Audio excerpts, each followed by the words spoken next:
हरियाणा में रैलियों और सम्मेलनों का दौर जारी है। हर इलाके में कहीं न कहीं नेताओं का जत्था दिख ही जाता है।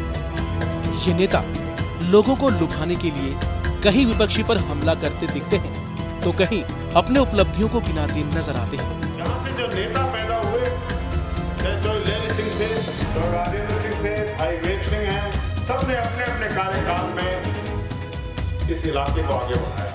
और इसके पीछे इनका मकसद सिर्फ एक ही नजर आता है, चुनाव के लिए वोट बैंक तैयार करना। इसी कड़ी को आगे बढ़ाते हुए रोहतक के सांसद दीपेंद्र सिंह हुड्डा ने गन्नौर का दौरा किया, जहां दीपेंद्र सिंह हुड्डा का गर्मजोशी के साथ स्वागत किया गया।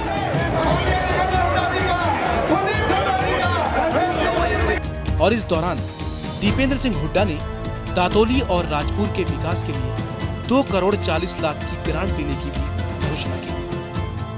हुड्डा ने गन्नौर में कहा कि आज विपक्ष के पास कोई मुद्दा नहीं है और इसलिए वे आरोप प्रत्यारोप और मध्यावधि चुनाव जैसी बात कर रहे हैं, जिससे जनता का कोई भला होने वाला नहीं है।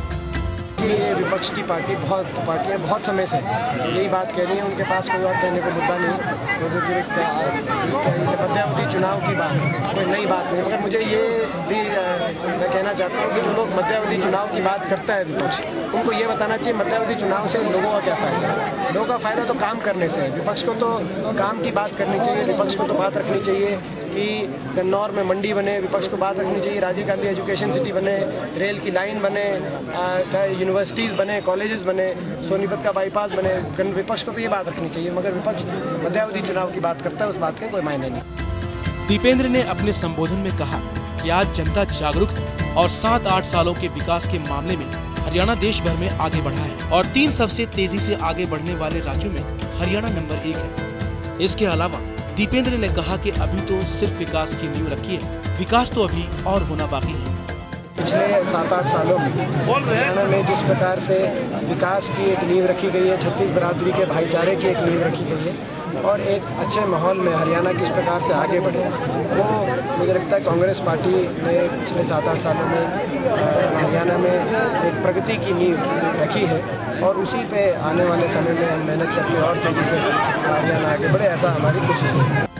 वहीं सभा को संबोधित करते हुए स्पीकर कुलदीप शर्मा ने भी विपक्षी पार्टियों को आड़े हाथों लिया और कहा कि विपक्षी सरकारों ने इस क्षेत्र का विकास नहीं किया, बल्कि विपक्षी पार्टियों ने सिर्फ वोट लेने का काम किया है। पिछले 46 साल 47 साल से जब से हरियाणा बना,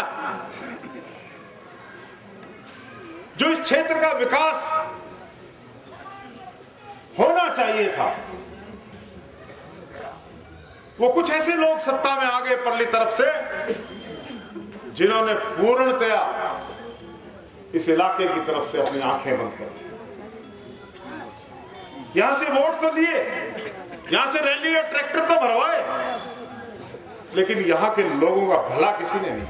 कांग्रेस अपने विकास के दावे करने से थक नहीं रही है, लेकिन जनता को इससे फायदे हुए या नहीं, शायद इसकी इन्हें कोई जानकारी नहीं है।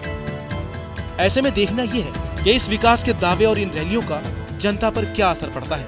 आखिर वोट तो जनता को ही देना है।